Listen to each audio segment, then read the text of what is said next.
पुस्ता हो, जेनजी भनेको एउटा भावना हो, जेनजी भनेको एउटा आवाज हो।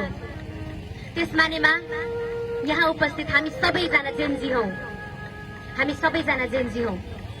र हजुरहरूलाई यो लाग्न सक्छ मैले यति भनिरहँदा, एउटा जेनजी अर्को जेनजीको श्रद्धाञ्जली सभामा कुन साहसले उभिरहेको छ, एउटा जेनजी अर्को जेनजीको श्रद्धाञ्जली सभामा, शोक सभामा कुन आँटले बोलिरहेको छ।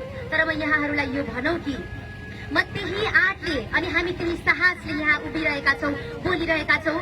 जुन साहस हाम्रा ती शहीद जेनजीहरूले हाम्रो देश नेपालमा भइरहेको विकृति, विसङ्गति, बेथिति अनि भ्रष्टाचारको विरुद्धमा आवाज उठाउनका लागि गर्नुभएको थियो। त्यही आँटको भरमा हामी यहाँ बोलिरहेका छौँ, हामी यहाँ उभिरहेका छौँ। तर यति भन्दै गर्दा म हजुरहरूलाई यो अवगत गराउन चाहन्छु कि म कुनै भाषण गर्नको लागि हजुरहरू माझमा उभिरहेकी छैन, म कुनै भाषण गर्न उभिरहेकी छैन।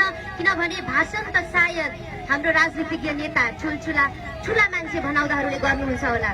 म त एउटा सामान्य नेपाली चेली हो, नेपालकी छोरी हो।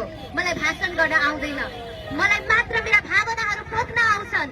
निष्पक्ष रूपमा मैले जे बोध गर्छु, मैले जे महसुस गर्छु, ती कुराहरू हजुरहरू माझमा म पोख्ने साहस गर्छु र त्यही कुराहरू म भन्ने गर्छु।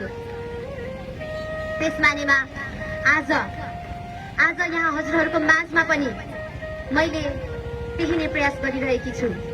तर यो मैले बोलेको आवाज केवल मेरो नितान्त व्यक्तिगत आवाज होइन, मेरो व्यक्तिगत भावना होइन।